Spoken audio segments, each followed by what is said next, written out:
નમસ્કાર, શો ટાઈમમાં આપનું સ્વાગત છે. ભાવનગરના કાળિયાબીડમાં આવેલ અષ્ટવિનાયક સિદ્ધિવિનાયક ગણેશ મંદિર ખાતે આજે ગણેશ ચોથના દિવસે ભાવિકોની વિશેષ ભીડ જોવા મળી હતી.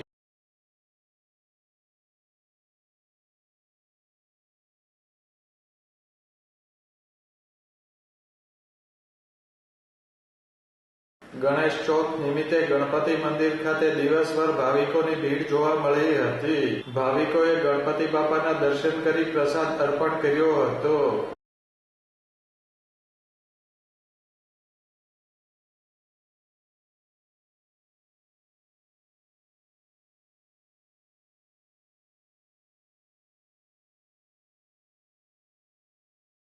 ગણેશ ચોથ નિમિત્તે મંદિર ખાતે વિવિધ ધાર્મિક કાર્યક્રમોનું પણ આયોજન કરવામાં આવ્યું હતું.